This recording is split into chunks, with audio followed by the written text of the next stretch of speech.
Shalom Ha Mashayach Yahawashi, this trial minister Nasib Sharlan Dean Ben Ami Maltazar Yam Ben Yasha Allah Senior, the mighty Hebrew. I give all praise and honor to Yahweh, the supreme, intelligent, powerful one of our forefathers, Abraham, Yitzchak, and Yaakov, those striving for righteousness' sake all over the planet Earth.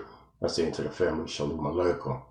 It's definitely an honor and a privilege to be here, Israel. I'm trying to give y'all this presentation, man. This thing is hard body, man. It's hard pressed, man.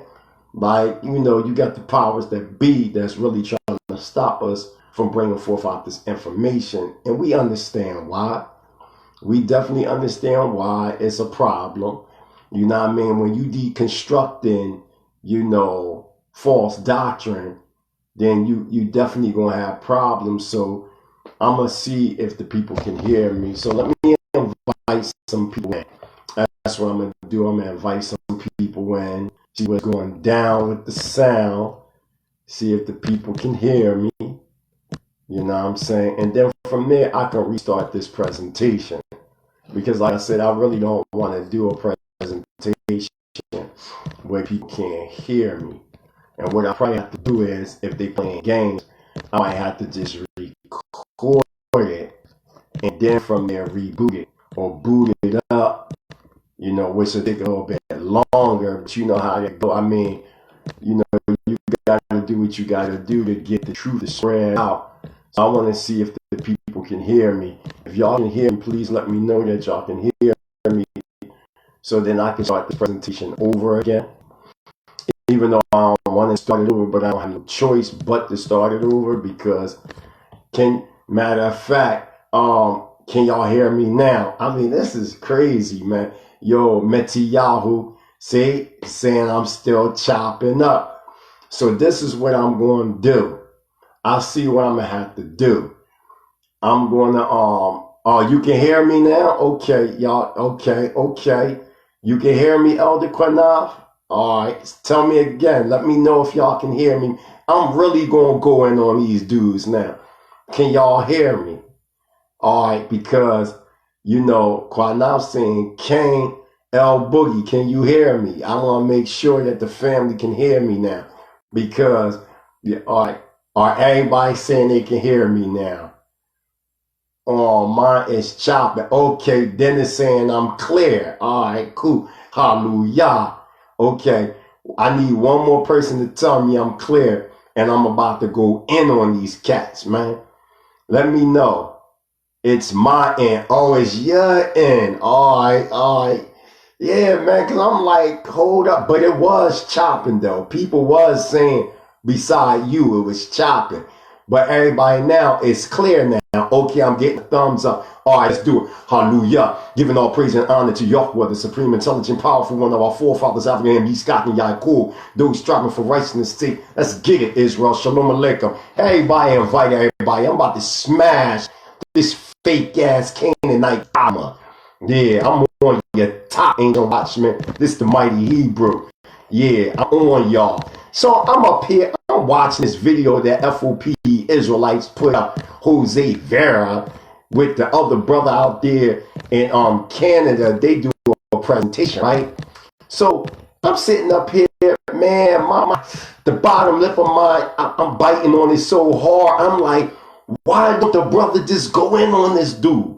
Because you can clearly see he don't know Nikwadah. He don't know Hebrew grammar. He don't know nothing about academic consensus. He don't know how to put history together. You can't say, oh, you know, our buffalo was slaughtered. See, we the people. Who y'all think y'all talking to? Some slow niggas on the slow bus? Like that don't determine if you Israel or not. I'm going to show y'all what determines if you Israel or not. We going to deal with some real power points today here. You see what I'm saying? It's time to slaughter these guys, man. Y'all playing with these dudes, man. Stop playing with these dudes, man, and destroy these jokers, man. Let me make sure. Yeah, they hear me now. Absolutely. So let's go back into Deuteronomy chapter 28, verse 68, which is called Debarim in the Ivrit, in the Hebrew. Because I see that y'all cats don't know Hebrew, man. If y'all knew Hebrew, y'all wouldn't be running around here co-signing these dudes. So one of Jose Vega's arguments, because he tried to use the third book of Maccabees, which is questionable in academia consensus. The third book and the fourth book, because there's discrepancies with historical data when it comes to them two last books. Now, the first and second book of Maccabees, they're cool. But the third and the fourth one, they're being questioned. So let's go into Deuteronomy chapter 28, verse 68, because I noticed that his whole argument was, it says, no man shall buy you. And he tried to use the third book of Maccabees to justify when a few Israelites were taken on boats, you know what I mean, by the Grecians to Egypt, and they trying to say no man bought you. So in their mind state, see, this is the fulfillment of prophecy. I want you to tag in these jokers. They not blocked from me. So tag them in. See, they're used to dealing with religio type Israelites. So let's see what Deuteronomy chapter 28 verse 68 really say. Because you said, and no man shall buy you, as if that's in the Hebrew. Just like you try to say Mitzrayim or Maltazayam has the same exact meaning as Egypt or Egyptos. No, it don't. No, it don't.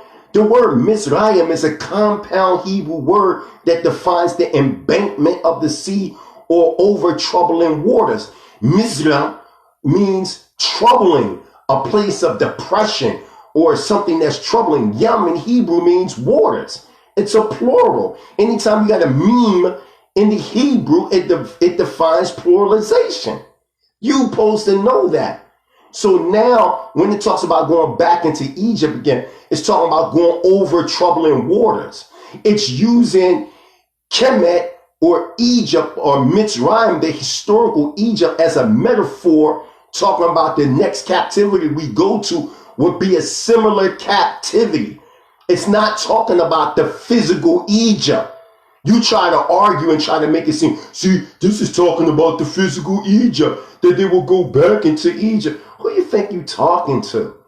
Who you think? You think that you talking to somebody that don't know he? Come on, man. Let's get it. Let's get the real proper translation of Deuteronomy chapter 28, verse 68. Y'all need to stop co-signing with these dudes. Listen, Israel, y'all got to learn Hebrew so y'all can shut these jokers down, because it's clear they don't even know Hebrew. Because if we knew Hebrew, he wouldn't have been like, it says, and no man shall buy you.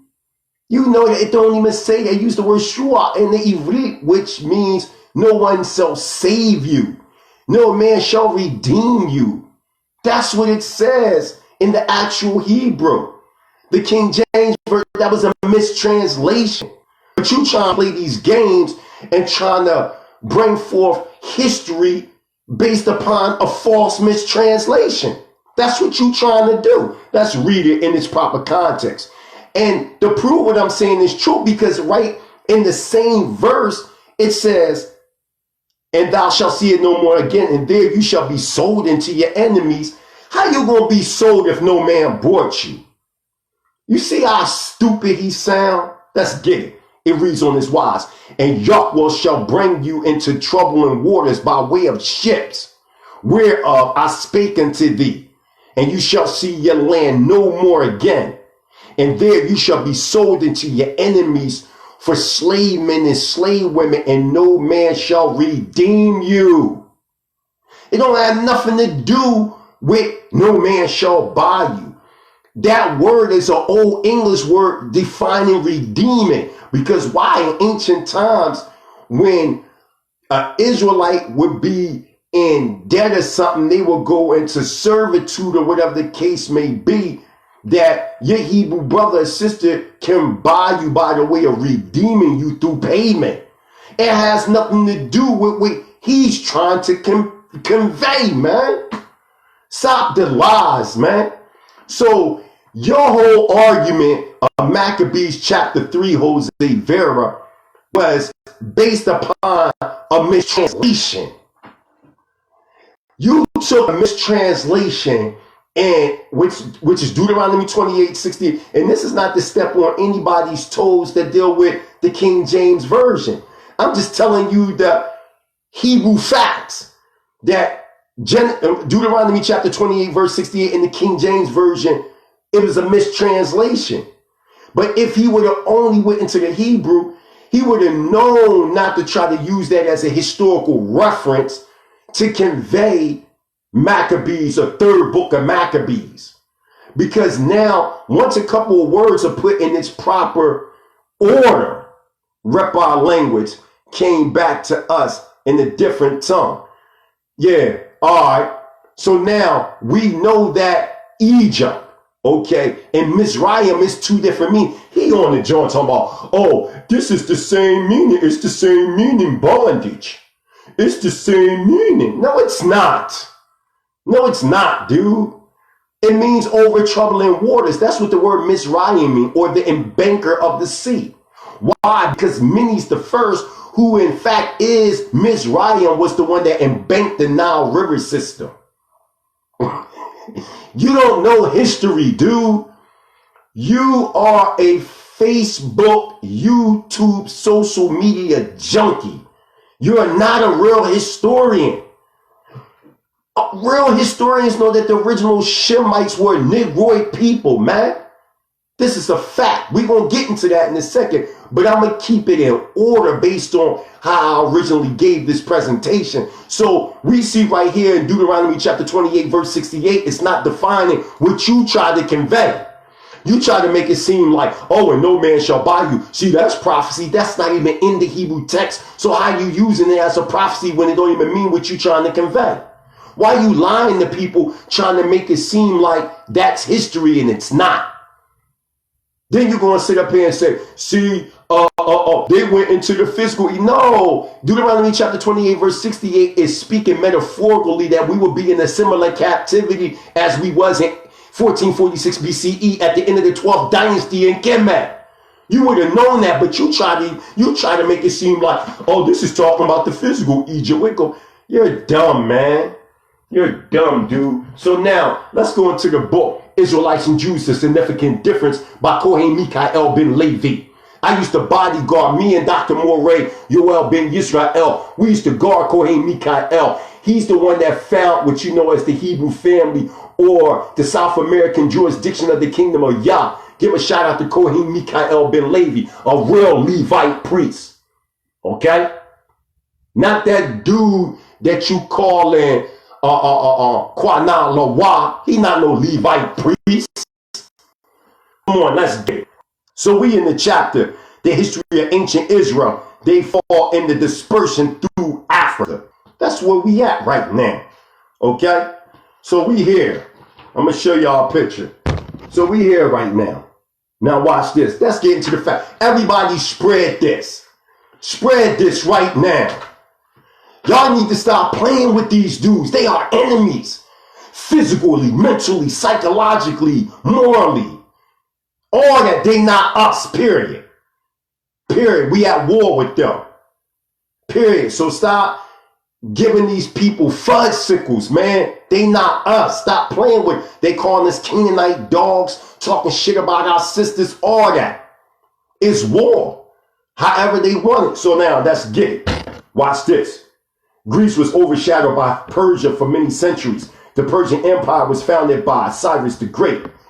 Under Cyrus and Cyrus's son Cambyses, the Persian power pressed heavily upon the Greek world in Ezra 1:1 and Daniel 10:1. Darius I, 521 BCE, 483 BCE, Daniel 2:1. Until the days of the Greeks, the Israelites were granted decrees to return to Jerusalem to build the temple of Yahweh. Ezra chapters 1-9. Right, you already know. Xerxes, 481 BCE, was the last of the Persian kings to support the decree set down by Cyrus. Alexander the Great's conquest of 336 to 223 BCE ended the long struggle between Persia and Greece, hence the spread of Hellenistic civilization over Egypt and Western Asia. The period 323 to 146 BCE marked the death of Alexander to the conquest of Greece by the Romans. Alexander overthrew all the various cultures of the lands of the Orient, Asia Minor, Syria, Mesopotamia, and Egypt. It is exactly during this historical period that the nation of Israel in great numbers invaded the continent of Africa, clearly spreading, assimilating, and amalgamating to other societies as far back as the earliest biblical and post-biblical times. Yet, a small portion of the nation was under colonization. Hold on, y'all. Under colonization in Israel during the Maccabean Wars with both the Greek and Roman empires. Now we're about to get into academic consensus, classical historians, Jose Vera, right? Ayash, We're about to get into historical consensus. Let's deal with Philo, the historian Philo, 40 BCE to 40 ACE, who lived in Alexander, Egypt, stated 1 million Hebrews resided in Libya and Egypt, from the Qanath to the border of Ethiopia. All right, to the border of Ethiopia. Very interesting. So now, boom, we're from Babylon to Timbuktu, and history of the ancient black races, including the black Hebrews, by Professor Rudolph R. Yahuda Windsor. Let's go to page 78, shall we? Is it 78? Let me make sure. Sure it is. No, oh, my fault, 79.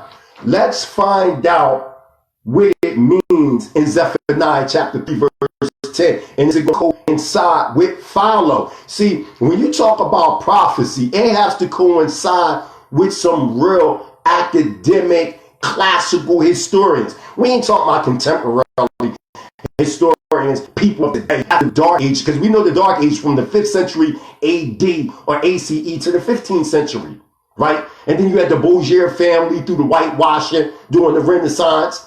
We know the history. This is why you got people like Priest Della Allah and all them going into what is known as the Russian icons and showing and proving the whitewashing of the Israelites during or after the Dark Age era, because during the Dark Ages we ruled known as the Moorish Israelite Empire. But you supposed to know these things, man. You supposed to be a historian. Yo, spread this, y'all. Spread this. I'm gonna come at y'all now. These damn heathens that's in our nation acting like this. How you gonna steal one wet shit and then turn around and make it as if it's y'all? Ain't that what we used to call back in the day, Sar Benjamin, a biting MC? We always, I'll be 44 in July. And also, y'all need to know, yo, baby on the way, I had to cut that. So yeah, I'm inviting a few more people as I thought, because we need to get into this. You got these people running around here talking about us trying to pull out, oh, our buffalo is slaughtered. Buffalo and oxes is two different things, man.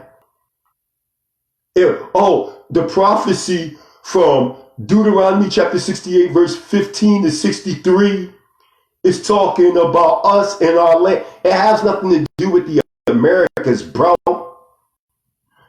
They are trying to start black as white one. Yeah, man, fuck these scholarship, weak ass scholarship. They going on the internet. Oh, grabbing this, grabbing that, taking stuff from here. Oh, see, this is us. What are you talking about? You're an idiot, man. You're an idiot, man. We got bone fragments, and I'm going to show you today. We got bone fragments, 1,500 skulls that they found in Lachash, Israel. And when they did the DNA, they said these Hebrews were Negroid. How you going to take a hybrid? The Hispanic community that's a mixture, mostly 84% is of Spaniard origin. This is their DNA, right? And then the rest of it, quote unquote, so-called African and native. We know the natives that they talking about is Q. Jose Vera, why you keep lying talking about y'all DNA is O? O is the A. They don't want to align with Q haplogroup or Q haplotype because we know they go back to Mongolian descent. So they try to say, oh, who you playing? Put your DNA up there. Take a DNA test. I took mine. You got people all around us in Israel that we want to know the pedigree of your father and your father's father, all the way to the third and fourth generation. That's what we want to know. You want to sit up here and try to say, well, we're Israel. You haven't proved that you're Israel based upon your buffalo got slaughtered, based upon your false belief that Nazareth is America, when in fact it's Northwest Africa. Historical, classical records show that. Maps, all that. Geography, all. But you're sitting up here like, Nazareth only means the other land. That's all it means. You're trying to make it seem like, oh, this is talking about the Americas. No, it's not. Most native tribes are of Mongolian descent if you're talking about North American so-called Indians. And if you're talking about Pacific Islanders, they're Australoid, man.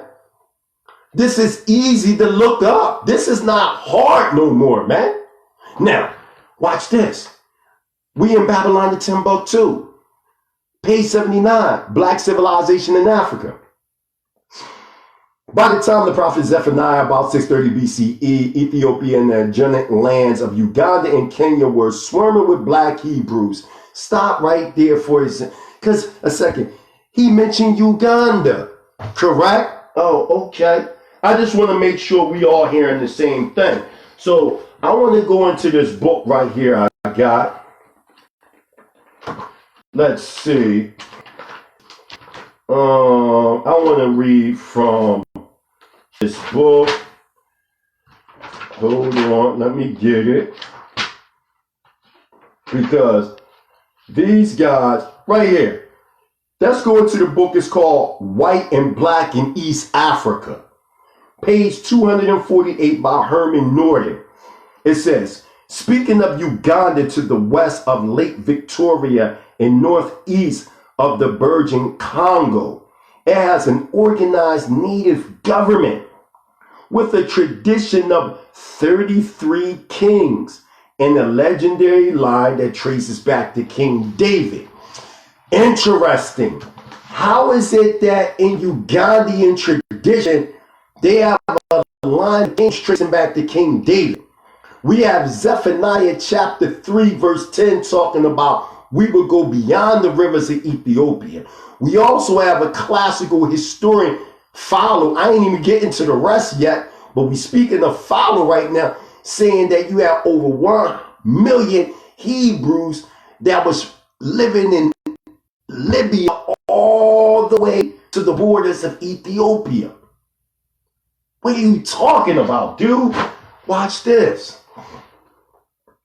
From beyond the rivers of Ethiopia, my supplements, even the daughter of my dispersed shall bring my offering. This verse is an indication that the Israelites will be multiplying and making converts among the inhabitants beyond the rivers of Ethiopia. Let's stop. Because I always hear y'all talking about the sojourns and all that. Let's define it based upon Hebrew Israelite sovereign nationalism. And by the way, F.O.P.E. is also Hebrew Israelite. The whole congregation, they all Hebrew Israelite sovereign nationals. This how it's going down. Hebrew Israelite sovereign nationalism is spreading all over the world. But let's just check this out. Let's talk about the soldier. Y'all always talk about the soldiers as if they just convert in a religious sense. That's not what them verses mean in Torah. When it talks about the soldiers dwelling amongst us, it's about those who go through a state of naturalization. Not nationalization, but naturalization. When you look in the amendment, what's that, 14? And it talks about, if you look at the amendments 13, 14, and 15, it talks about all citizens either born or naturalized. When immigrants come from another country and they swear an oath and all that, that's sojourns. That's the sojourns of those in the United States. You can't go to China and say, yo, I'm Chinese. To be a Chinese citizen, you have to go through a process to become a Chinese citizen. If we talk about the Torah as the constitution of ancient Israel and Israel being the body politic, you can't just convert to the Israelite culture. You have to become naturalized if you are a foreigner to sojourn with us. Period. So it don't have nothing to do with people converting to our beliefs. That's religious rhetoric. We are Hebrew Israelite sovereign nationals. That's defining those that become naturalized within our governmental structure to become a part of the body politic. It has nothing to do with what these people are conveying in the religio sense. Now getting back to where I was at. It says, no doubt this prophet had communication with the Israelites in this remote area. Let's go. The rivers of Ethiopia connect with the Nile River water system in the heart of Ethiopia. The Abara River extends from the highlands of modern Ethiopia to the Nile. Oh, it's funny that 1 million Hebrews lived in Libya all the way to the borders of Ethiopia. Jose Vera, where would they go? Why would they run if the Greeks are coming? Hold on, let me get a map. Look, y'all. Here's a map. Look at this map, y'all. Okay? Of the continent. So you telling me if the Greeks, if we in Libya to Ethiopia, right? So if the Greece and Rome and all that is in this area, so the invaders, they're coming down. Why would we run towards the invaders? That don't make no sense. We would be running further away from them. But that means we would be going deeper and deeper into Africa, man. You dumb, man. If we running from the invaders, they're coming from up, from this direction coming towards us. We're not going to be going towards them. We're going to be running away from them. So if Follow is saying that over 1 million Hebrews lived in Libya all the way to the borders of Ethiopia, where we be running deeper into the body of Africa? Come on, man. These guys is tripping, man. Let's continue on. Right. The Blue Nile extends from the direction of Addis Ababa in a northwestern direction toward the Nile, near Uganda, and the northern Congo is the Bahr el Ghazal River. It is 500 miles long in southwest Sudan, formed by the confluence of the Bahr el Arab and the joint rivers in northwest Upper Nile. It flows east to unite at Lake No, where the Bahr el Jabbar form the White Nile. These areas are beyond the rivers of Ethiopia. Moreover, are there any records or oral traditions of the existence of Israelite tribes deeply beyond the rivers of Ethiopia? Joseph J. Williams cites a particular case.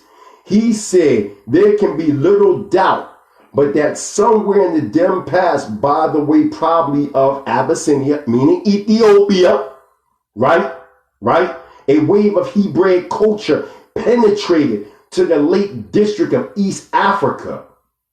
Come on, man. And then he turns around and quotes the same book I just quoted from, if we may credit the following citation.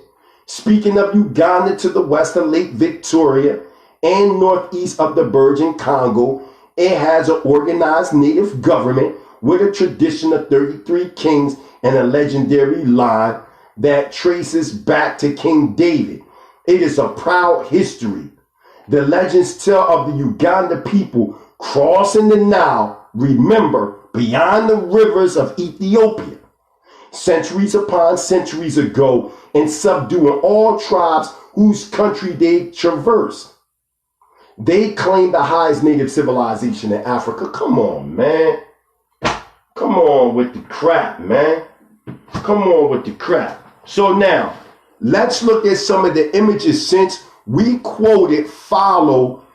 Going back to Zephaniah, let's see what the Israelites looked like during the time of Zephaniah, during the Assyrian captivity and Babylonian captivity, shall we? Here we are in the Assyrian captivity. That's us in the Assyrian captivity, man. That's us, man. So I don't get what they talking about. That's in stone. That is in stone. What are you talking about? Excuse me. What are you talking about, man? Look at this right here. In the Babylonian captivity. I showed you us in the Assyrian captivity. This us in the Babylonian captivity. Come on, man. Come on. These guys need to be ashamed of themselves, man. These guys need to stop lying on history, man. I mean, and anybody still following them after watching this video, hey, man, they need to be exactly where they at. They need to be exactly where they at. Because for anybody to continue to follow them guys, they off the hook. Let's continue on. Watch this, y'all. Watch this. Let's get it.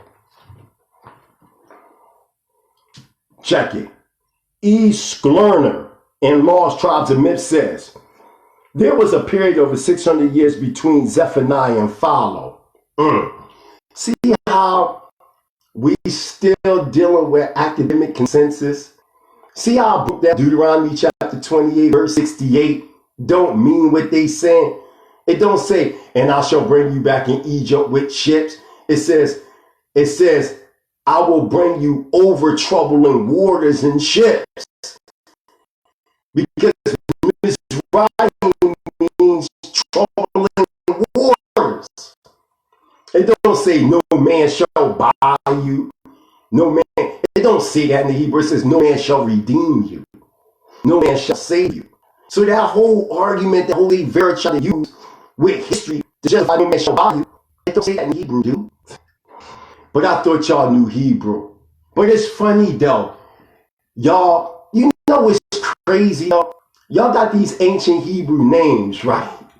And y'all use Lashawan Kwadash, knowing y'all got that from One West. Because we know the original UPK, which means Universal Practical Knowledge, we know that they developed what they call Lashawan Kwadash, or the set apart tongue, or the holy tongue. So when you use words like Allahayam, Shalom, Shalom, Yasha Allah, Yahawadah, Aparayam, when y'all use things like that, it's One West, man. Y'all ain't create that. Yahweh, y'all ain't create that. But y'all went around, it was the dirty, stinking Canaanites that you keep calling us that made that, right? You see how foolish y'all sound? Huh? Y'all biting Israelite shit from so-called black people and saying it's y'all thing. That's sad, man. That's sad. Y'all gotta stop using everything. Y'all gotta stop using ancient Hebrew, that the One West called ancient Hebrew. Y'all gotta stop using everything. Their teaching method. Y'all run around talking about, yeah, you know, the Edomites is the so-called white man, Moab is the Chinese, Ammon is the Japanese. That's One West teachings. I'm not even a part of One West, and I know where these teachings come from. Anybody that study Israelite history know where came from where. Come on, man. Stop with the fuckery, man. Let's keep going. Watch this. It's going to get very interesting. And considering the new wave of immigrants coming into Africa, they had 600 years to penetrate toward all the borders of Ethiopia, where Israelites and Jews, the significant difference by Kohen Mikael ben Levi. I used to bodyguard Kohen Mikael ben Levi. Me and Dr. Morey Yoel ben Yisrael. Kohen Mikael ben Levi is the founder of the Hebrew family, also known as the South American jurisdiction of the Kingdom of Yah, that's in South America.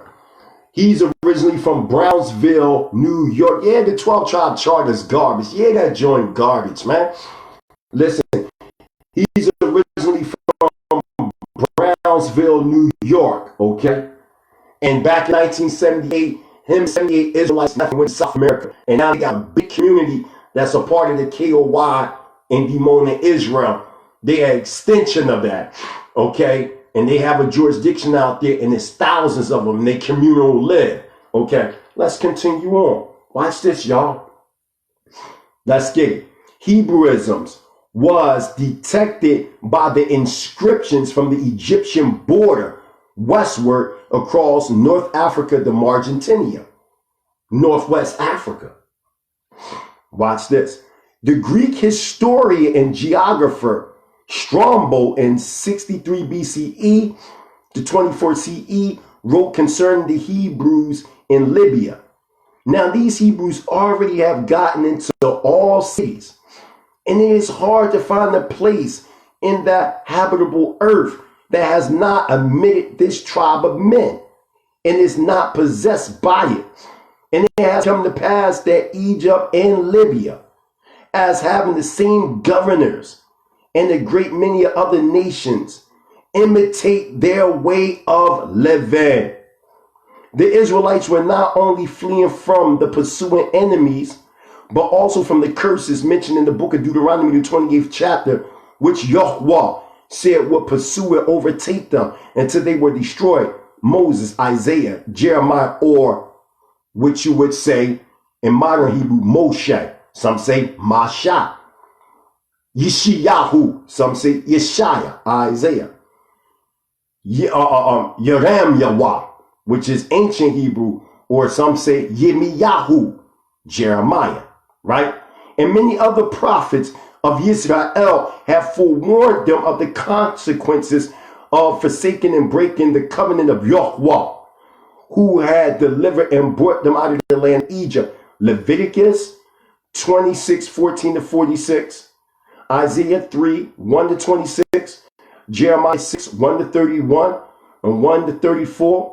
Many Israelites sought to hide their true identity by adopting new traditions, while others tried to correct their former ways by keeping the Torah constitution in foreign lands in an attempt to attract the mercy of Yahweh and hope that Yahweh would turn their captivity as he had promised through the mouth of his prophets in Deuteronomy 30 verse 1-10, Jeremiah 31:31-37, and 33 1-26.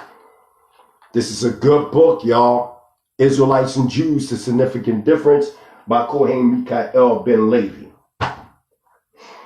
Also, he was making a statement, right, that, you know, that the Arabs were how they look.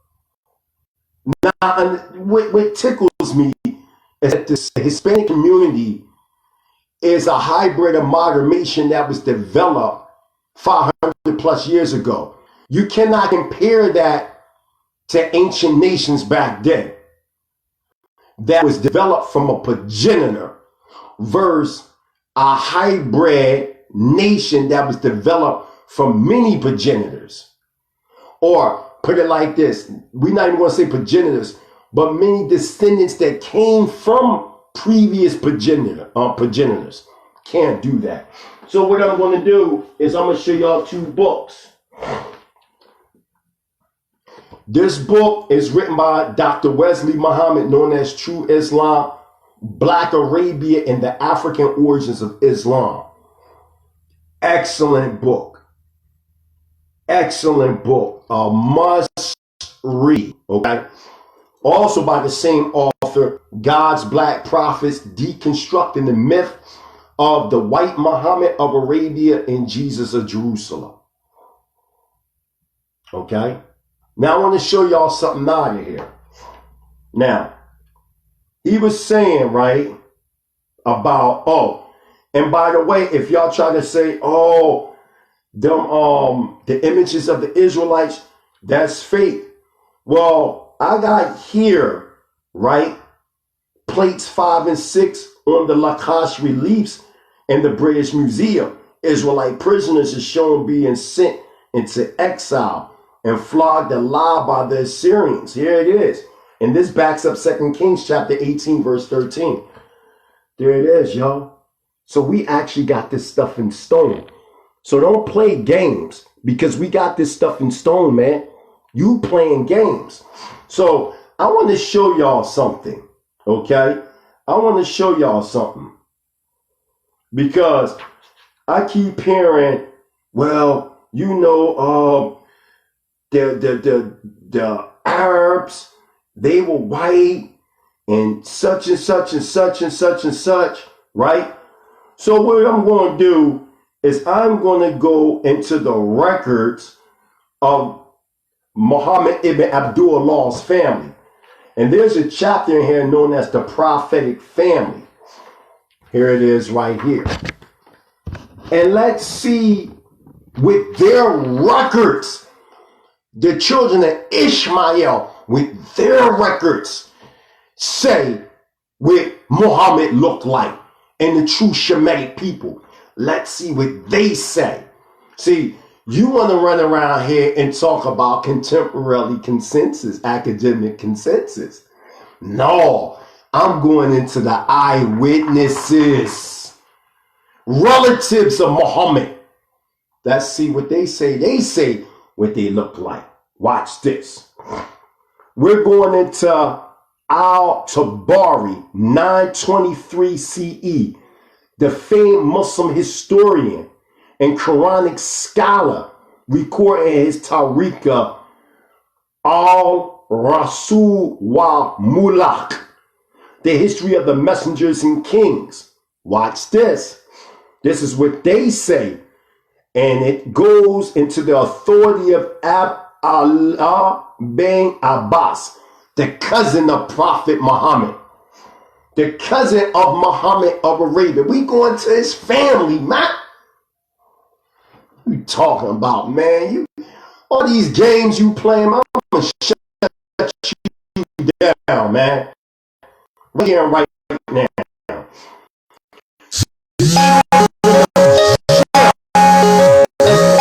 It says the children of Shem settled Al-Majad or Magad, the center of the earth. Okay. Which is between Yemen and Syria. Listen, Allah made the prophets from them, meaning the children of Shem. Watch. Revealed the books to them, talking about the Torah, talking about the rest of the Tanakh, the Greek Kadasha, what people call the New Testament, stuff like that, right? And made them beautiful, gave them a black complexion, luminous and free from blemish. Hold on, y'all. Give me 1 minute. Just give me a quick second. Hold on. Hold on. Somebody at my door. Hold on.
Excuse me, Israel. There's somebody at my door.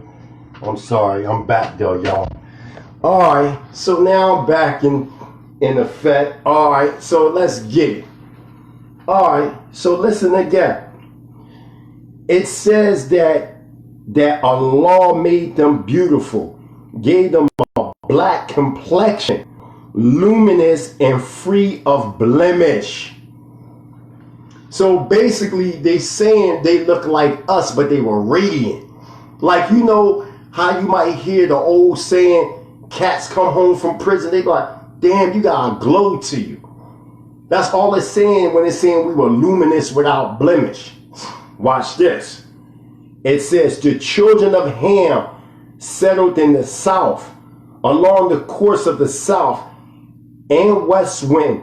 This region is called Al-Daram. Allah gave them a black complexion, a few of whom were also luminous and free of blemish. So the children of Shem were black and luminous, meaning that their skin was clear. Like, y'all start speaking out. Yeah, you know how I go, you know how I play. You know what I'm saying? And Ham, they were dark like us, or black, but they weren't as luminous as us. That's why when you look at our skin complexion, you can see it seems like it's radiant, like it's like an aura over our skin complexion, right? And then it says the children of Japheth settled in Al-Sofar along the course of the north and east wind. They are ruddy complexion and very fair skin. Now listen, this tradition reported by Al-Tabari and found in rabbinical Hebrew literature as well, right? Makes a couple of important points. First, prophecy is the inheritance of a particular ethnic group, the black Shemites, not Semites, but Shemites. It then follows that the prophets were also black Shemites, at least from this perspective. Secondly, the distinction here noted between the two types of black complexions, black al-undama versus black, clear and luminous, al-bayad, is profoundly important and will take on great significance for us as we discuss the Prophet Muhammad's relation to blackness. Okay, from blackness, let's get it. Let's get it. So as we continue to read on and we go into Muhammad's black lineage, because, and then they give you the quotations underneath where you can get primary sources, right? Straight from the mouth of the relatives of Muhammad. They're saying that they were so-called black. So if that be the case, then why y'all running around here talking about the Shemites look like these modern day Arabs? I don't get it. Because all the records are showing from out of Muhammad's own mouth, because we just read where his cousin said. His cousin just said, Muhammad's blood cousin just said the Shemites were black. These are eyewitnesses, man. This is their people, man. How you going, how you going to sit up here and say, oh no, this is not true? That can't be. No. Look, we got it right here. We got the whole line right here of the prophet's black lineage. Here it go right here. We got the whole line, man. And what did it say? It says, this all indicates that Muhammad's lineage was black. We have every primary source and reason to expect Muhammad to be black skinned, and no reason to believe anything else was possible. We're going actually to the sources, the direct sources. Let's read it. Let's go into the Kitab, because this is one of the hadiths of the description, because I know y'all be seeing certain verses where it talk about his skin was white, his arm was white. So in y'all mind, y'all thinking it's talking about, no, it's using the word al-arib, the al-arib, which is talking about luminous, that his skin was luminous. It had nothing to do with the skin color being white. We're going to prove it right now. Watch this. Yeshua Farsarsi said, I saw the messenger of God. This is an eyewitness. Listen, of Muhammad. Watch. Because the reason why I'm bringing this up, I'm not endorsing Islam. What I'm doing is chopping ancient Watchmen because they try to make it seem like the Arabs of today are the same as yesterday when they're not. The Arabs of today is a product of the Ottoman Turkish Empire. The word Arab go back to the Hebrew word Arib, which means evening, which is the mergence of day and night. It's basically talking about a mixed people. That's because of the Ottoman Turks conquering and invading. But the original children of Ishmael didn't call themselves that. Watch this. Let's get it. He says, during the time was governor over Basra, I said to Ibn Abbas, I saw the messenger of Allah. Verily, the messenger used to say, Satan cannot assume my form. So he who saw me in a dream surely had a vision of me. Can you describe to me what you saw? Yasar said, yes, I will describe him. He was a man between two men.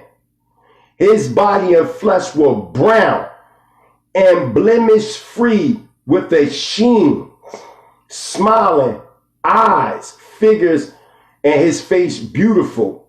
His beard was thick from this end to that. And the man pointed to his two temples with his hands. It was so thick that it covered his neck. Stop. Muhammad is being described as a so-called black man by direct eyewitnesses. Direct eyewitnesses is saying that the children of Shem were black. But you running around here, Jose Vera, talking about the Shemites look like you. And Ayash and Loa, Qanath, and all y'all. Come on, man. Stop the madness. Now, another book here to get that y'all need to get. Let me show y'all something. Black Arabia and the African Origins of Islam. Now I want to read something to y'all.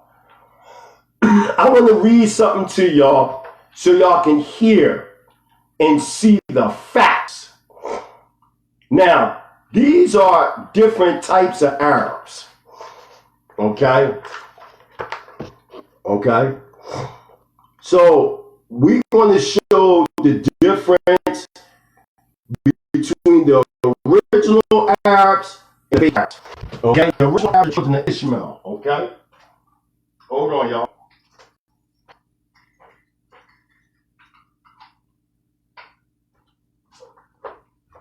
All right, let's get this. And this is Dr. Wesley Muhammad right here. Y'all see him sometimes on SideNet TV. Okay? So now, let's read this real fast. Okay. Let's go right here. These Black Arabians should be understood in the context of what 19th and 20th century European adventurers and anthropologists dubbed as the Black Belt of mankind. It says, this enigmatic Black Belt of mankind is the more particular because it apparently consists of two different parent stocks, both with black skins, but differing in almost every other ethnologic features. The immediate lands of this proto-Negroid belt, the regions of West Asia, North Africa, and southern India, seem to be the home to a markedly different black face than the one we generally assume associated with black African people, right? Right? It says, West African scholar Sheikh Anti Diop explains, there are two well-defined black races. One has a black skin and woolly hair, and the other also has black skin, often exceptionally black with straight hair, a pointed nose, thin lips, and occult cheekbones. We find a prototype of this race in India, the Dravidian. That's stop. Now, if you look right here, look at these. I want to make sure I'm looking at it so you can see the difference. So he's giving you the differences of the different types of black people, because remember, Herodon said you had Eastern Ethiopians and Western Ethiopians. Anything west of the Nile was known as the Western Ethiopians, such as your Cushites, your Canaanites. Then you had your Eastern Ethiopians, what would be considered your Hebrews, the children of Elam from India, etc., right? Now watch this. I want y'all to hear this. Okay. All right. I want that. Oh, yeah. Because there was something also that he tried to say. He tried to say that Israel is not a part of Africa. Jose Vera, I got you today, man. I got you. Because you was like, oh, no, it's not a part of Africa. Okay. All right, we're going to see. All right, let's get it. Now, it says, put simply, the Arabian Peninsula is actually just the northeastern extremity of the African continent, a fact which the tyranny of the Red Sea, as Ali Manzouri notes, a European decision to make Africa in that the Red Sea has decisively de-Africanized the Arabian Peninsula. The tyranny of the sea is in part a tyranny of European geological prejudices, just as European map makers could decree that on the map Europe was above Africa instead of below, an arbitrary decision in relation to the cosmos. Those map makers could also dictate that Africa ended at the Red Sea instead of the Persian Gulf. Is it not time that this dual tyranny of the sea and Eurocentric geography was forced to sink to the bottom? It says the latter is okay. I read that. So basically, they saying that Africa was a part of, Arabia was a part of Africa prior to the excavation of the Suez Canal in 1859 to 1869. Let's continue on with that, because I want the people to see more information than just me saying that. So let me get that information right now. So I'm in the book, The African Edenic Heritage, Exploring the African Presence in the Promised Land. So let's look at the case of Africa, because they run around and say, well, they don't have nothing to do with Africa. Well, Israel don't have nothing to do with Africa. Well, let's find out and see if that's the case or not. Hold on. Let's get it. Because y'all run around and say, no, they don't have nothing to do with Africa. The Middle East or Northeastern Africa. If you go into the book, The Africans and Triple Heritage, on page 102, they ask the question, Ali A. Missouri, what is Africa? Answer, it is what Europeans finally decided it to be. Okay? They decided it to be that. Watch this. Let's go to Dr. Kane Hope Fender in a BISC, Biblical Institute for Social Change, Volume 3, Number 1, page 2. It reads, the ancient land of Canaan was but an extension of the African landmass, and in biblical times, African people frequently migrated from the continent proper through Canaan, Palestine, to the east towards what was then included as Asia, namely the Fertile Crescent, or the Tigris and Euphrates rivers of ancient Mesopotamia. Interesting. Let's continue on. Let's get it, because we're not just going to stop there. Let's look at what it says right here. John S. Benty in African Religions and Philosophy, page 336, says the ancient Israelites were more African than Asian in many respects, and were it not for the Suez Canal, they might be less associated with Asia and more with Africa. Very interesting. Let's go to our international ambassador and prime minister, Prince Asiel bin Israel, in the book, or excuse me, the magazine A Black World, May 1975, page 68. Prince Asiel says they're using a man-made ditch to divide a continent. It's ludicrous. And the reason they did that is because if black people at this point in time really knew that the children of Israel or the children of God were truly a black, quote unquote, African people, it would change the whole face of history. Let's go into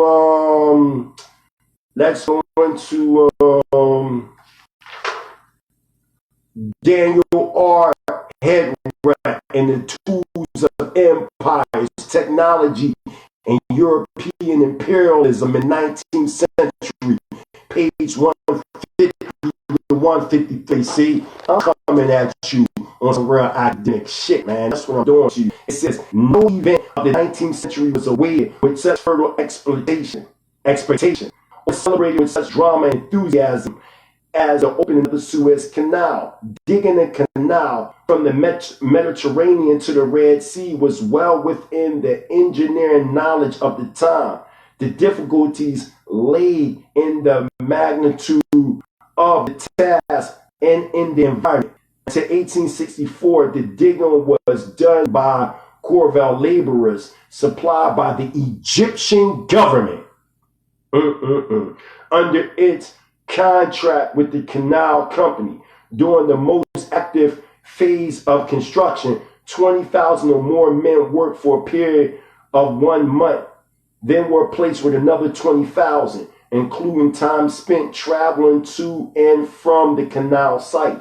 These men were absent from their homes for about 3 months. The men often went thirsty and suffered outbreaks. So you seen that. Come on, man. What are you talking about?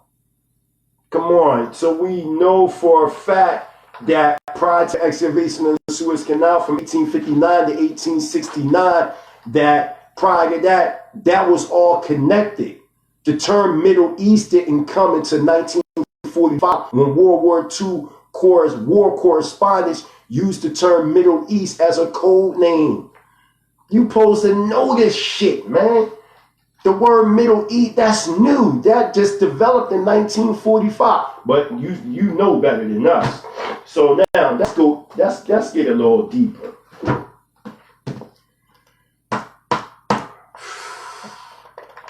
Man, this right here, Asian origins of African culture, Asian migrations through Africa to the Americas. Everybody need to get this. Everybody needs to get this book. Okay. So now, I want to read something to y'all. Because, you know, people run around here talking about, y'all don't know what y'all talking about and such and such and such and such and such. Okay. So what I'm going to do is show y'all that these concepts that y'all believe in, or with the black conscious community believe in, I'm going to show y'all where this come from. Okay? Now, I want to read to y'all. Okay, let me start, because I'm going to show y'all where this understanding came from, why they don't believe that the people over there in West Africa from the black conscious community, they don't believe that they Israelites. But I'm going to show y'all where they're getting this from. So let me get straight to the point, because I see the second part that I want to use, but the first part is what's interesting. Okay, so let me get straight to it. All right. Okay. Impress. DNA techniques. Right. Not that part. Detail. Yup. Neo-Nazis is Eurocentric. Okay. I want to read that part, but it's something else. Political. Okay. All right, I got it, y'all. So this is what I want y'all to hear. Now listen to this real carefully. And this right here, you can clearly see this is what's going on right now with the Black conscious community. Listen. It reads. Let's say your bones are late 40s and 50s. Yep. Up until more recent times, to a large extent, the more traditional methods of skeletal analysis were discarded by modern historians. This was particularly so for craniology, eugenics, and other physically analytical and discriminating techniques as a result of them being associated with Nazi political racial purity theories in the mid-20th century. These corresponded with and may have given impetus to the rise of the indigenous development theories that have been a feature of the Americanist school favored by David Graham Brinton and those of similar beliefs.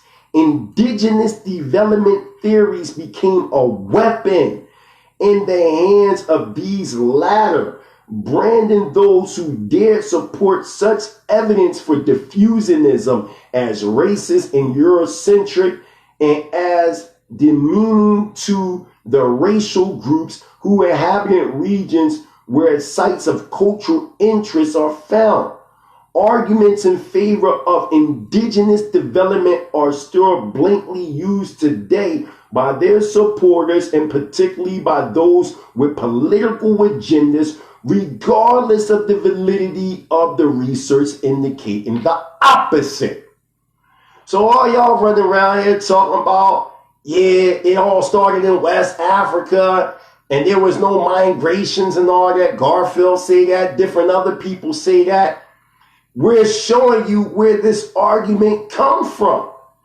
That was a development that came in the 50s, in the 1950s, to support an indigenous claim when people like Kwame Nkrumah and all them start winning their independence over there in Ghana from Virgin colonialism, British colonialism, shit like that.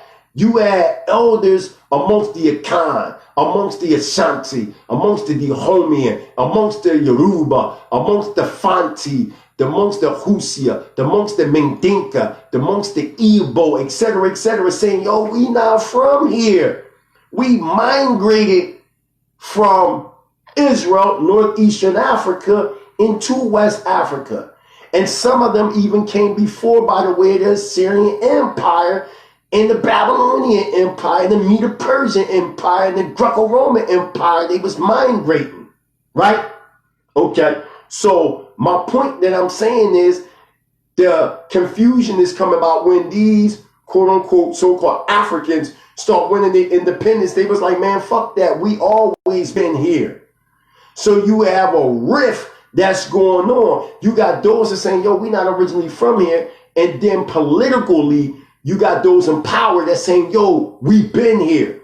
So you have the traditional cultural struggle, the traditionalists or the cultural traditionists struggling with the political traditionalists. That's what's going on over there in West Africa. Let's even go deeper. Watch this. Oh, it gets a little bit more deeper. Watch this. That's gay. In the European colonial period in Africa, before the independence movements, just like I said, in the 1950s and 1960s, there was a broad acceptance that most of the sub-Saharan archaeological sites were in some way connected with West Asia or Israel or India, and in some cases even further afield in Southeast Asia. Many tribal cultural traits reflected the myths and rituals, along with oral histories, were perceived and recorded by European explorers and researchers as being so closely similar to those of the ancient Middle East that they were seen as confirming that the majority cultural stimulus over centuries were from outside of quote-unquote Africa. However, with political independence came an identity crisis among Western educated Africans who succeeded as the new rulers of a newly independent states and who were determined to seek cultural elevation regardless of the validity of their claim to the archaeology or traditions within their national borders or from outside. So what they saying is, regardless of what the elders was telling them for political clout, they were saying, yo, they was indigenous to the land, even though in fact they wasn't. So this understanding within the black conscious community and people like ancient Watchmen, oh, y'all not from Israel, y'all from West Africa. That's a mind state that's coming from those who changed the tradition of the elders for geopolitical reasons, man, to assume power in the land. See, this is what I'm saying, man. We're talking to people that don't know what they're talking about. Let's continue on. Watch this. Correspondingly, within the time frame of the same 20th century decades of independence, the black minority civil rights movement gathered strength in the United States, resulting in a search for legitimacy to claim equal political rights with the white population that resulted in the search for roots that might compare more favorably to those of European descent, like Alex Haley with that fake book that he wrote, Roots, right? That he stole from the book The African. The story Roots never happened. That didn't happen. That was made up. Y'all can look this up online. Alex Haley got sued for that. He got sued for that. We running around here thinking we this, that, the third. They try to make it seem like we was indigenous to West Africa and we always practice Islam. All that shit was lies, man. Alex Haley has been proven to be a fraud. He got sued and lost in court. Go look it up. The movie Roots wasn't based on a true story. Chicken George, all that shit was fake, man. But we ran and thought that was real, and it wasn't. Watch this. Let's continue on. Resulting in a search for roots that might compare more favorably with those of European descent, the highly politicized and sensitive nature of this search has led to some outrageous claims for African origins and developments of a cultural and to some extent a politically correct condom being drawn around the whole of Africa. So this is when you hear Jabari, all of them talking about we African, we African, we African. This was all a geopolitical tool used to de-Hebraize us. That's what they did. See, we don't understand where all this came from. So in our mind, we thinking this is just a part of our history, but not understanding, so what's the color purple? And so what's the color purple came. We didn't know that we was moving based on what was going on geopolitically in Africa. With Kwame and Nkrumah and all these cats, man, when they start winning independence from the British, from the French, all these different people that was over there, from the Scots. So they had to legitimize themselves and make it seem like they was always indigenous to the land, but they was contradicting the elders. They was saying, we not from here, we from ancient Israel. And it was causing bloody wars. This is why you see it in the movie Tears of the Sun with Bruce Willis. You see it in the movie where you had the Fonte killing off the Igbo. Because over there in the wars in Liberia and all that different shit, you're looking at ethnic cleansing wars. See, they know over there the difference from the Shemites versus the Hamites. They know the difference. We running around here talking about, oh, we all the same. We just all African. No, the word Africa go back to the Hebrew word or the Hebrew Aramaic word Afar or Afar, which means soil, dust in Bereshit or Genesis chapter 2, verse 7. Then you also go to the 25th, 26th chapter of Bereshit or Genesis. You see that Abraham had a son named Midian through Keturah, who in turn had a son named Afar, which gave birth to the Afarites, man.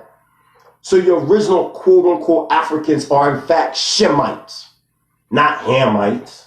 You stand correct. If you would have known this history, you wouldn't be running around here making these accusations that you make. This is what I'm saying. Another good book to read, y'all, that I want to show y'all by one of my close comrades. And you can see us on YouTube. We did a lot of lectures together. Yeshaya Yisrael, also known as Kashub, the Danite historian. This is another good book to read right here. Egypt Talking Writing. Did the Torah come from the culture of Tamaré? The answer is no. Very good book to read. That's him right there. Y'all all know him on Facebook as Kashub, the Danite historian, a very close comrade of mine. We put a lot of theses together. You can see us on YouTube doing lectures, and he shows and proves that we are in fact the children of Israel. So now let's get into this book right here. History of Edom and Khazari, the other Israel, the revised edition of the History of Edom, the Imposter Jew by Melchizedek, Yohanan Lewis. I want to read something to y'all real quick out of here. All right, let's get to it. All right, I want to get into these articles right here. Okay, I want to get into these articles real quick because there's an article that was put in here in the Nigerian news. Okay, I want to hear what they guys. Oh, and before we do go there, y'all keep quoting Bereshit of Genesis chapter 9 verse 26 talking about the curse of Canaan. If y'all only knew Hebrew, y'all would have known that that prophecy don't have nothing to do with what y'all conveying. But I'm going to show y'all so y'all can see, so y'all don't say, oh, he's making that up. That's what he's doing. He's making it up. Okay, well, let's see if I'm making it up or not. All right, I want to go there. Let's real fast go into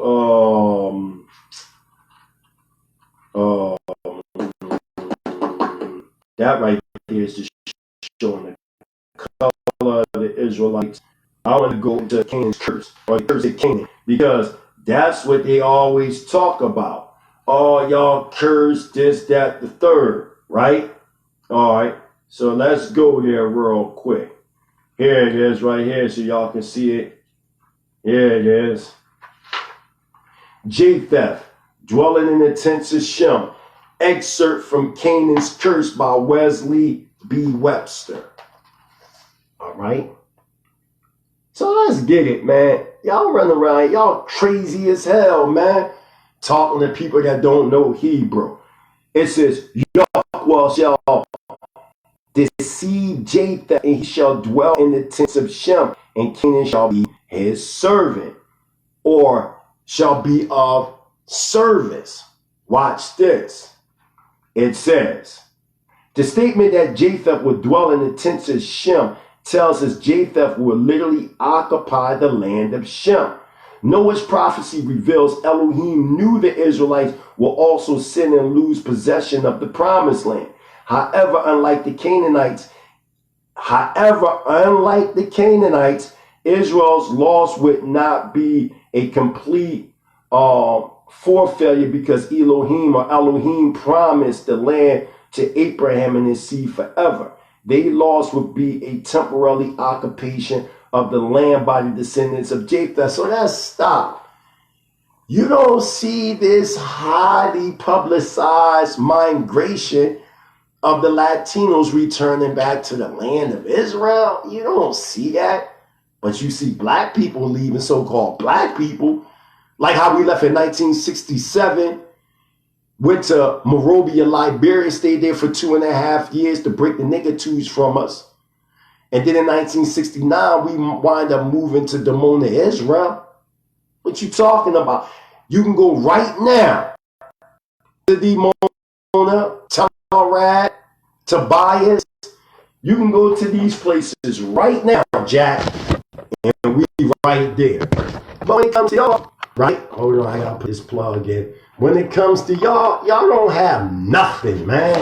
Y'all don't have anything to say, yeah, you know, we these people, we thus and us, we this, we that. Y'all don't have any of this stuff. But y'all around here making it seem like y'all this or that. So I'm gonna be quiet. Check it out. Let's get all right. No prophecy does not mean you don't have radar. Those say they're Jews, they are not. Dwelling into the ship has due significance. Not only does it imply the occupation of the land given to Shem, but also implies Jacob cloaked himself with Shem's covering and appeared to be Shem. The original Hebrew working of this verse magnifies this important detail. In the King James Version, the verse reads, Elohim shall enlarge Japheth, and he shall dwell in the tents of Shem, and Canaan shall be his servant. The word translated here as enlarged is the Hebrew word pathal.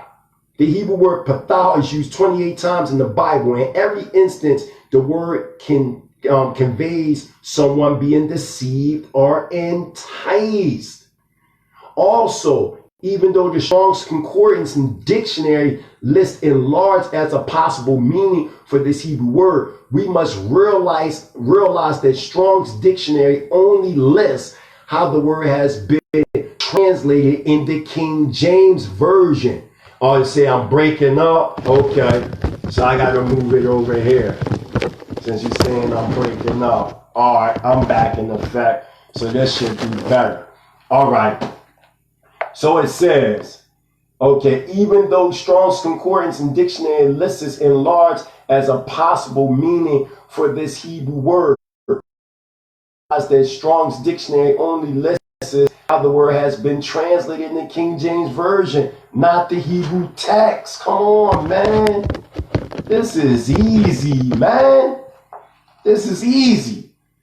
So they still running around here using Strong's Concordances, and I'll be listening to the stuff that they be on. I'll be like, yo, no real Hebrew scholar uses a Strong's Concordance.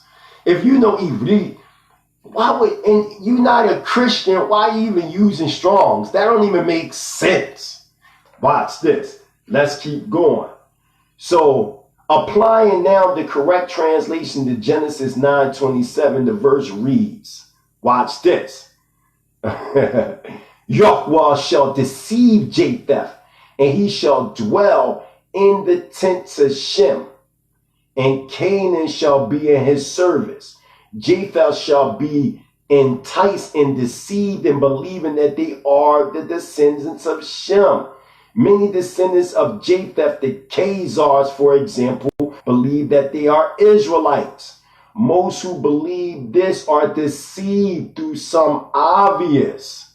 Just starting the watch party. Okay, believe they are Israel. Most who believe this are deceived, though some obviously know that they are not the descendants of Israel. Thus, this is the meaning of Noah's prophecy, is that Japheth would be deceived and enticed, believing that they are descendants of Shem, and they're not. See, y'all, if y'all would have known Hebrew, y'all would have known this.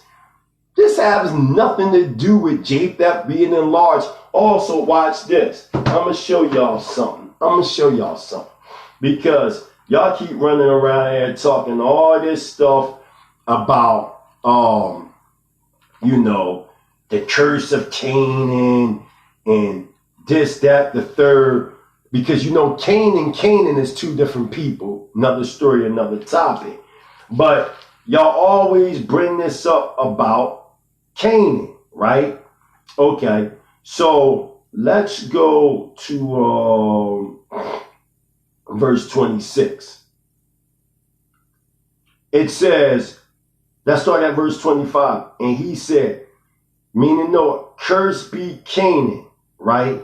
A servant of servants shall he be unto his brethren.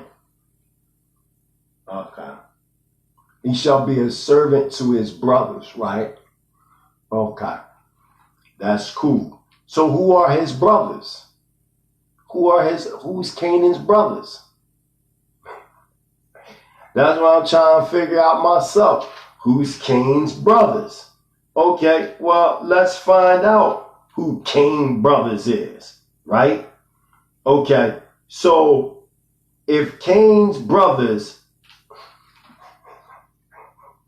I'm laughing. Who is his brethren? Who's Canaan's brethren? Okay, let's keep going. And he said, cursed be Canaan, a servant shall he be to his brethren. And he said, blessed be the power of Yahweh, the power of Shem. And Canaan shall be a servant to his brethren. Who is that talking about? See, you try to justify coming over here by way of translating slave trade and being saved to the hybrid, and you try to use this verse, Jose Verne, all y'all in the ancient Watchmen, to justify us being Canaan. But the problem, when you look in the Hebrew, it uses the word tihulut, which is conveying going back to who Canaan's brother is. Canaan's brothers are of the Hamitic tribes.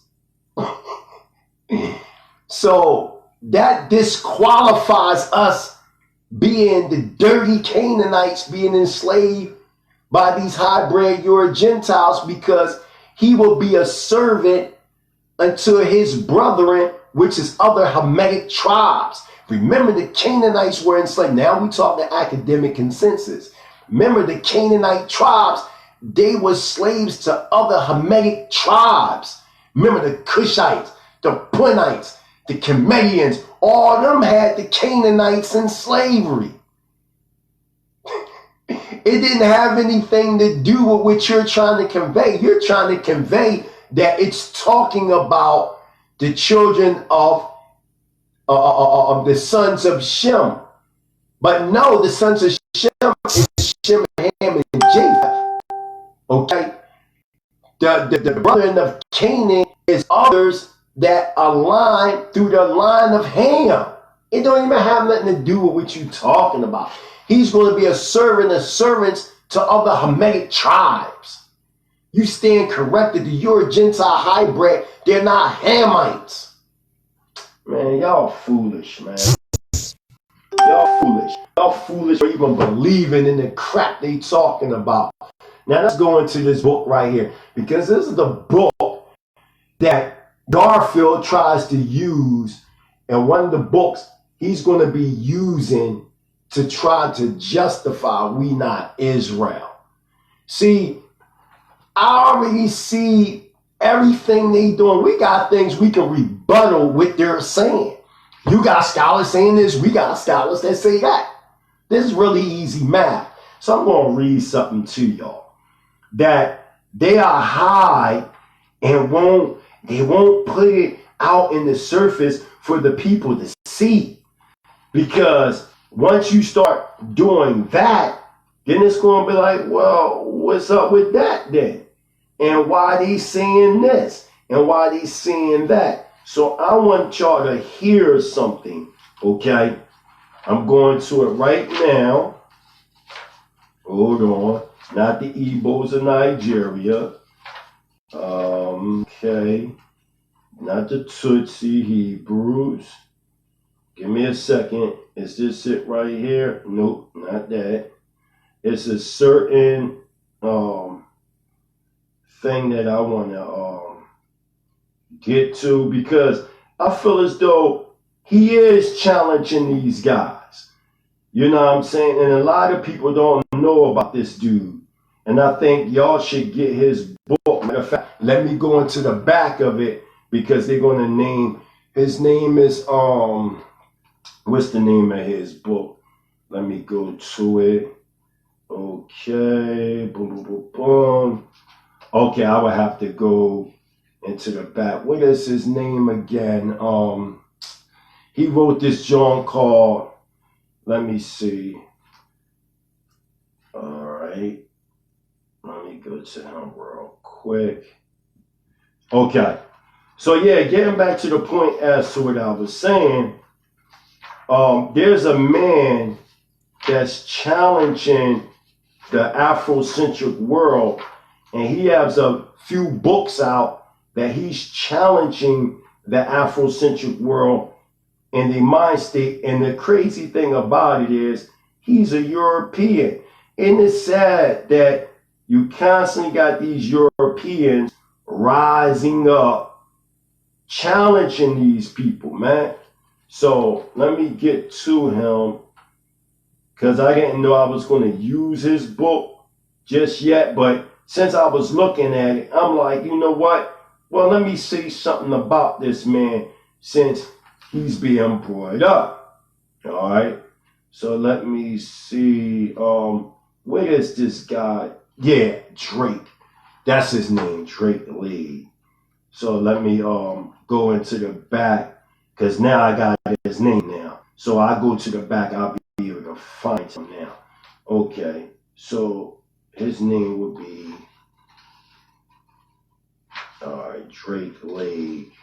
There you go, 113. Okay, so here I am in 113 in a Jewish presence in sub-Saharan Africa. We in the book, The Black Jews of Africa. Okay, that's where we at. Listen to this.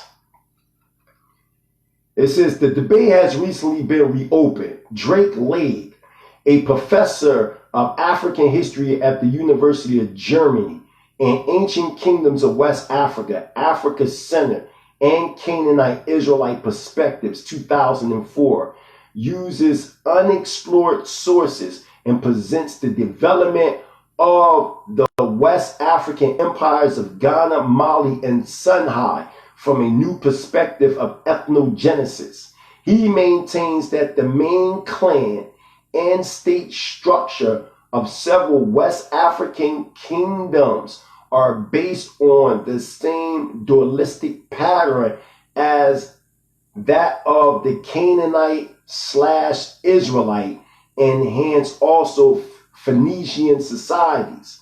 Supported by written records, oral traditions, and dramatic performances, these similarities suggest the existence of early trans-Saharan contacts reaching back to pre-Roman period. The Phoenician trade appears to have been the single most important factor explaining the transfer of these organizational forms from North Africa to sub-Saharan regions, to the sub-Saharan region, where they could be particularly prominent in the Hausa and the Yoruba societies. The Hausa and Yoruba traditions are considered by Lake as a phenomenon that can be traced back to an Israelite model base. According to Lake, similar social institutions were transmitted from the Shemitic world to the Horn of Africa as a result of the ancient myrrh and frankincense trade. And some of these policies grew so powerful that they conquered and controlled a number of kingdoms in West and East Africa. Although these ideas have been branded as diffusionist and Hamitic hypothesis, Lake's approach to Africa's regional history is a bold attempt to place East and West African kingdoms in the context of ancient Near Eastern history and culture. Lake's hypothesis represents a real challenge to the present paradigm of African history and opens up new perspectives of research. Come on, man. Come on, man. This sit up here and say there's no history, of us going into the continent, man. Come on. We showed you that Deuteronomy 28, verse 68 was mistranslated. It don't say that no man shall buy you. It says that no man shall save you. We showed you that Mitzrayim don't mean bondage, as you tried to say, Jose Vera, that Egypt and Mizraim was the same meaning. But in fact, Mizraim means over troubling waters or the embanker of the sea. So when you read Deuteronomy or Debardium, chapter 28, verse 68 correctly, it should read once again, and Yahweh shall bring you over troubling waters with ships by the way whereof I spake unto thee, and you shall see your land no more, and there you will be sold to your enemies for slave men and slave women, and no man shall redeem you. It don't say in the Ivrit Nikwada, it don't say and no man shall buy you.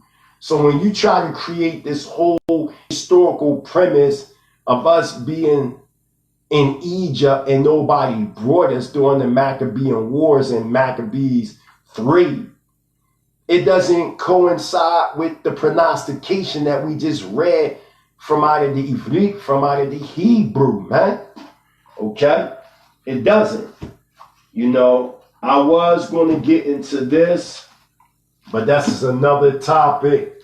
Anybody that want to deal with any type of pre-antediluvian history, a good book is Genesis Unveiled, the Lost Wisdom of Our Forgotten Ancestors. Great book. Another topic, though. Now, I want to show y'all something before I go. Okay? This is a very good book to win. A very good book to get by Kohen Shalamin Ben Levi. I want to read something to y'all real quick. Okay? I want to read something. Okay? And it was about that word Africa. Because y'all keep using that word. Okay? Now, I want y'all to see also, and also here's some pictures of the ancient black Buddha. Okay? And you can literally see how they originally looked. Okay? And the people of India. The original people. Okay? But now, let's look up this word real quick, Africa. Because I think they don't understand that word Africa goes back to the Hebrew word afar, and it's talking about Hebrews, but not Hebrew Israelites, but Hebrews. Let's see. Don't just take my word and say, oh, mighty Hebrews said it, so it gotta be true. Look. All right. So that's crush this whole Hamitic theory and myth that when you say Africa or African, you talk about the children of Ham. That's not true. Watch this. Let us not continuously be deceived in the modern historical information concerning the continent of Africa. It has been said that Africa was named after Septimus Julius Africanus, born in Libya, but believed to be of Roman descent. Or some say Scipius Cornelius Africanus. You have different understandings of this. Watch this. This, of course, has been implanted in the minds of the people of the continent, which bears that name, and the lost so-called African Americans here in the United States, leaving a negative imprint of European and Christian colonial superiority. However, history long before Julius Africanus or Scipio Cornelius Africanus tells a complete different story. For one, where did Africanus' parents get the name Africanus from in the first place? So let's go to the book of Josephus. Okay, book 1, chapter 15 says, Abraham, after this, married Keturah, by whom 6 sons were born to him. Right? That's jumped down because one of them was Midian, and then turn Midian had Afar. Watch. It is related of this Afar that he made war against Libya or Punt and took it, and that his grandchildren, when they inhabited, called it from his name Africa. Right? So it says Afar, the country of Africa, took his name. So the word Africa goes back to the Hebrew word Afar. When you go to Genesis chapter 2, verse 7, in the Ivrit, in the Nikwada, in the grammar, when it talks about soil dust, it uses the word Afar. When you go into the 25th, 26th chapter of Bereshit, Genesis, you will see that Abraham had another Isha named Keturah. Keturah had a son named Midian. Midian had a son named Afar. Afar are the Afarites, were a Shemitic tribe, which the name Africa was derived from. So your true Africans are Shemitic Hebrews that are known as Afarites, not Hebrew Israelites, not the children of Israel or Yaakov, but we talking about the children of Afar by way of Midian and Abraham, through Abraham's wife Keturah, of course. So you stand correct for people that say, oh, the Hamites are Africans. No, they're not. It was a Shemitic tribe known as the Afarites that are your actual Africans. So when you hear people make these statements, you already know they don't know what they're talking about, man. They really don't know what they're talking about. And it's a sad thing that they don't know what they're talking about. And we continue to regurgitate this information as if these people know what they're talking about, and they really don't know what they're talking about. Next video I'm going to do is deal with the origin of the ancient Proto-Hebrews going back to the Haraparian dynasty. We will get into that another day, another topic.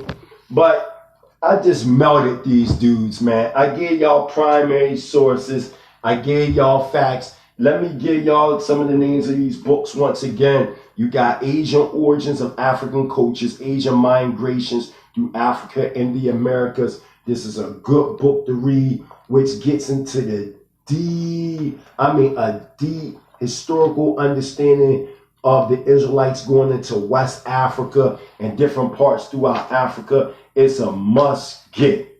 You have to, it's jam-packed.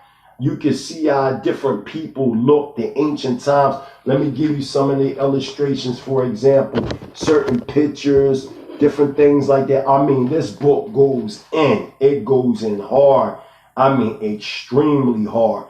And y'all need to get this so y'all can clearly see that we traveled all over. Wherever Israel went, we left an imprint. And this is a good book to read. Also good book to read, again, The Way, the Prophetic Messianic Voice to the Path of the Edenic Kingdom Redemption. This is a great book to read. You know, this is jam-packed with information too. Also, again, The Black Jews of Africa, History, Religion, and Identity. Edom, broader, good book to read, jam-packed with information. You got to know how to eat the steak and spit out the bone. You know what I mean? Because Europeans, and I want y'all to hear so y'all know where this woman is. She is a research associate at the School of Oriental and African Studies and the French National Center for Scientific Research, and president of the International Society for the Study of African Jewelry. So this is a good book also to get. It's a whole lot of good information that prove, in fact, that we are Israel, even though they deal in their biasness. At the end of the day, man, it's so easy to see that we Israel of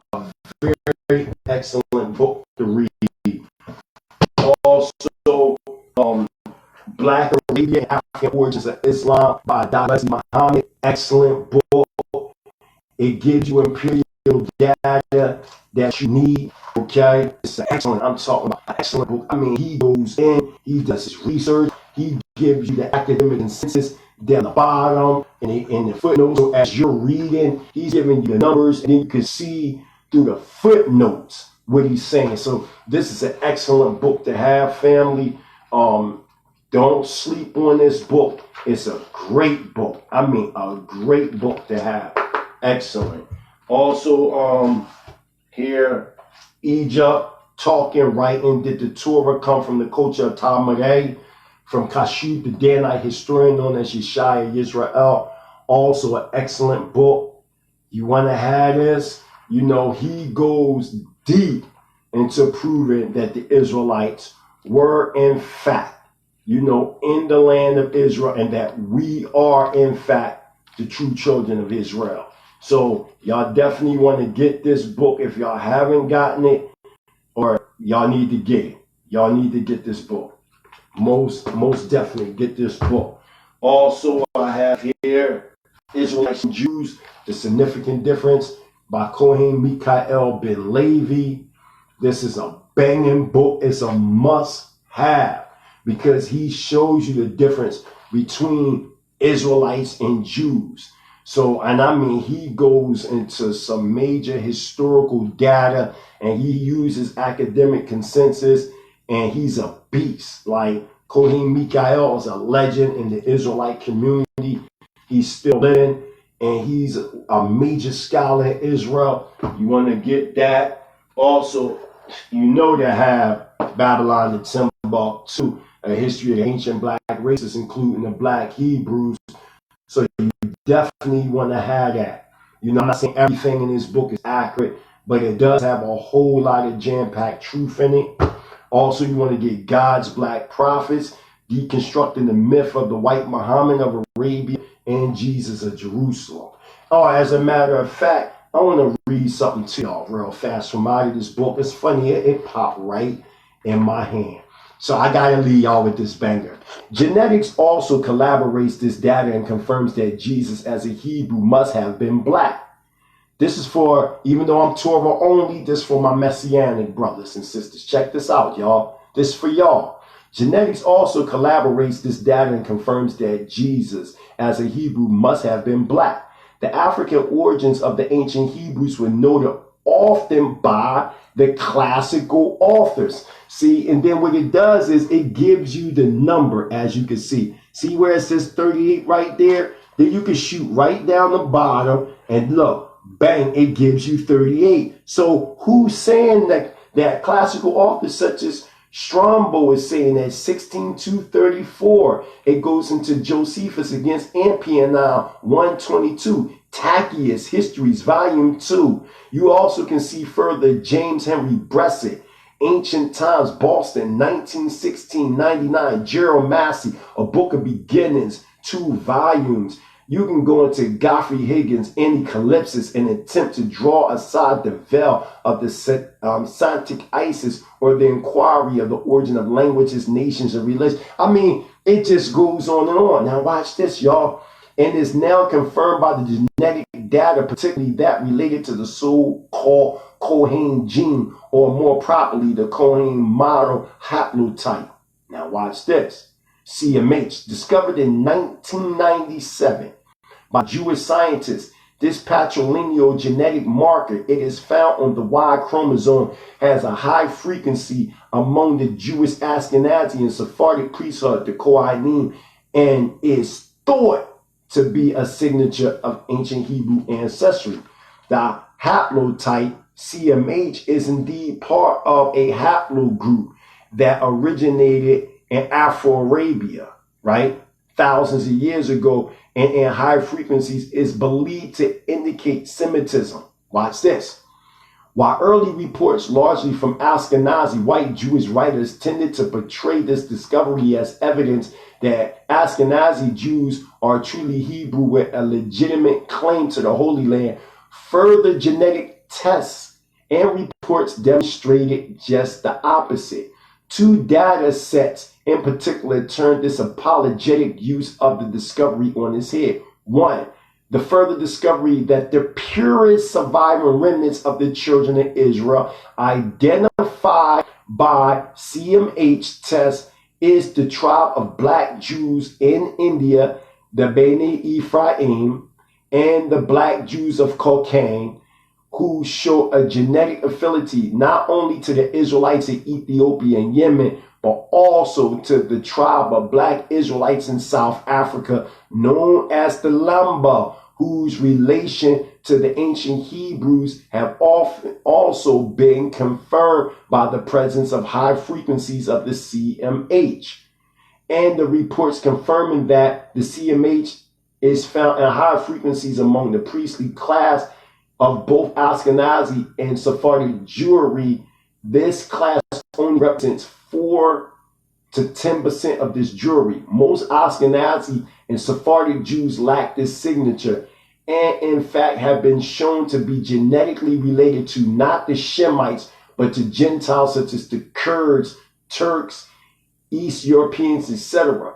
Thus, genetics confirms that the ancient Hebrews are black.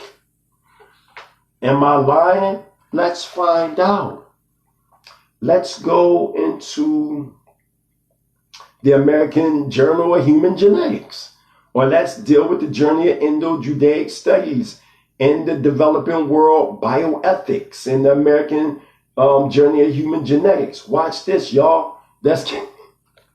I'm destroying y'all, man. I'm destroying y'all. But I'm using genetics on you, man. Watch this. Let's get it. I ain't make this up. Listen, y'all. Check it.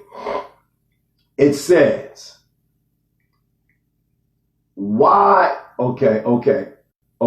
Who broke the story of the Bnei Israel in the times of India? July 20th, 2002. India's children of Israel find their roots. Watch this. Proclaimed more than 2,000 years after they first claimed to have set foot in India, the mystery of the world's most obscure Hebrew community, the Marathi-speaking Black Bnei Israel, may finally have been solved with genetic carbon dating, revealing they carried the unusual Moses gene that would make them literally the children of Israel.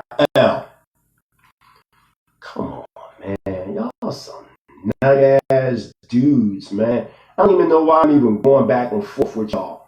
Let's go to the American Journal of Human Genetics, 6/9/2001. 1095 all the way to 11112. It says, in comparison with data available from other relevant populations in the regions, modern day Jews are found to be more closely related to groups in the north of the Further Crescent, such as the Turks, Kurds, and Armenians, than to their Arab neighbors. Watch this. Let's get it. The American Journey of Human Genetics. Genetics prove of these European Jewish populations, including Ashkenazi Jews, to each other into French, North Italian, and Scandinavian populations favor the idea of non-Shemitic Mediterranean ancestry in the formation of European Jewish groups. Watch this. The CMH clade belong to J haplogroups. J has 2 major derivative subclads associated with it, J1 and J2. The CMH belongs to J1, which originated in Black Arabia and signifies African Shemitic ancestry. J2, on the other hand, which is found amongst the Ashkenazi at a frequency twice that of the J1, has a characteristically non-Shemitic European distribution and is believed to have originated from a mutation. Come on, man. I'm done with this, man. I'm done with this. Anthropological and archaeological evidence from the Judean town of Lachish, sacked by the Assyrian king Sennacherib in the 8th century BCE, further confirms that the Hebrews at that time was still an Africoid people. The approximately 1,500 skulls discovered during excavations shows this population was of dark complected, narrow-headed type similar to that of the ancient Egyptians. That these black people of the biblical Lakash were in fact Hebrews is mistakenly confirmed by the Lakash reliefs, the monumental pictorial reliefs depicting the siege which graced the walls of Sennacherib's palace in Nineveh. These reliefs depict the Assyrians leading away African Israelite captives and even flagging them alive. These African Israelites with these short stature, short kinky hair resemble that respect of Josephus' restored description of Jesus. These evidences convey and confirm the description of the facts that the Israelites were a black people. Come on, man. You're crazy, man. You crazy. Like, you crazy to continue to believe that the Israelites were so-called white. Oh, that was God's black prophets deconstructing the myth of the white Muhammad of Arabia and Jesus of Jerusalem. There it is right there. Let me show you how they describing Jesus in the reconstructed book of Josephus. They actually found, this. Is this it right here?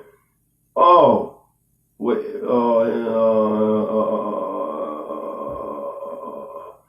is that at? Where is that at when they describe? I don't know who the hell this guy is right here. I don't know who that guy is. Is that Caesar Borgia, the second son of Pope Alexander the Sixth of Rome? All right, let's listen to how they describe this man. Okay. I want to get to that part where they say, they basically describe him as a black man. It's crazy, man. It's crazy. You know what I mean? And I don't get why they continue on with this stuff. But I want to read something to y'all too by Mike Flanagan. He writes, Jesus would have had dark rather than light color eyes in keeping with Hebrew tradition. He was bearded as well. While most religious artists have put long hair on this man, most biblical scholars believe that it was probably short with tight curls. From an analysis of skeletal remains, archaeologists had firmly established that the average build of a Shemite male at the time of Jesus was between 5'1" to 5'10", with an average weight about 110 to 165 pounds. Since Jesus worked outside as a carpenter until he was about 30 years old, his face was probably weather beaten, which would have made him appear older. The image of a dark and swirly Middle Eastern man emerges. He probably looked like a great deal more like the dark-skinned Shemite than Westerners are used to seeing. Come on, man. This is crazy, man. It's crazy. I mean, it's y'all guys, man, continue to walk around here and talk crazy, right? And I want y'all to hear what they trying to, this is what they saying, how the boy Jesus look. Look, this is what they saying. Listen to this. This is eyewitnesses. This is what they saying. At the time, also there appeared a certain man of magic powers, if it be meant to call him a man whose name was Yeshua, who certain Greeks call a son of God, but his disciples call the true prophet, who is supposed to have risen dead persons and to have cured all diseases. Both his nature and his form were human, but he was a man of simple appearance, mature, black skin, short growth, 3 cubits tall, hunchback, big nose, eyebrows meeting above the nose that the spectators could take fright, with curly hair, but having a line in the middle of the head after the fashion of the Nazarenes. with an undeveloped beard. That's what they said.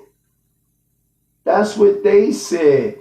The source, the classical writer, Honorius. It's right there, man. I ain't make it up. Where I got my finger pointed. Black skin. You see? Yup. There you go right there. I'm gonna put it a little bit more closer. See?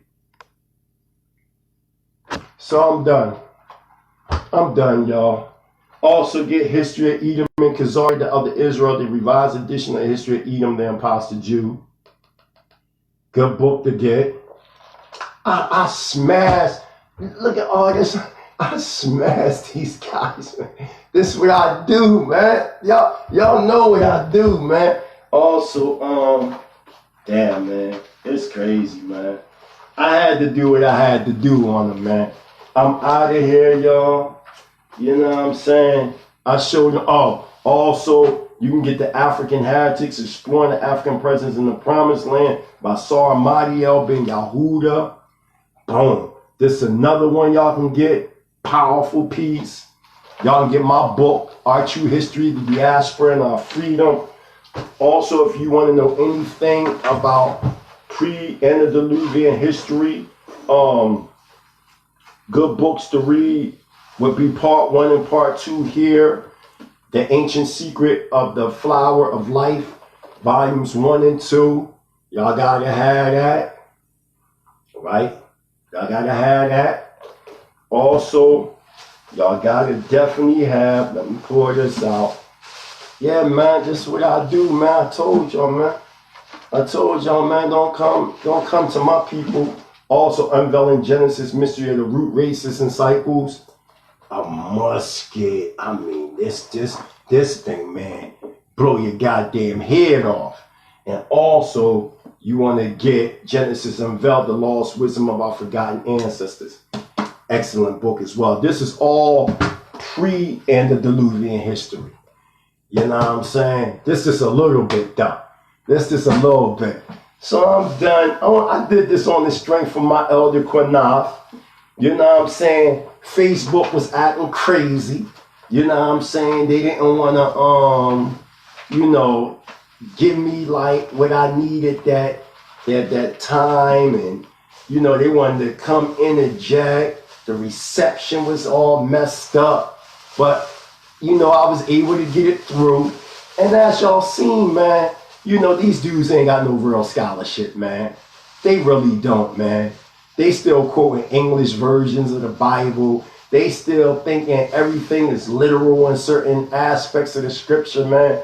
These guys don't know what they talking about. They really believe they Israel, man. They went and learned from our people, then turned around and dissed our people, man. And this is just basic what I'm throwing up. I'm not even going deep into it, but I'm out of here. I love all y'all. May the Most High continue to be with Israel. You know what I mean? This is the mighty Hebrew tribal minister, Nasik Shalem Din, Ben Ami Motazoyam Ben Yasha Allah Senior. I love all y'all. Hebrew Israelite sovereign nationalism rising worldwide. F.O.P.E. I love y'all, brothers. True Hebrew Israelite sovereign nationals. Come on, man. We taking over. Can't fuck with Israel. Get out of here, you sucker.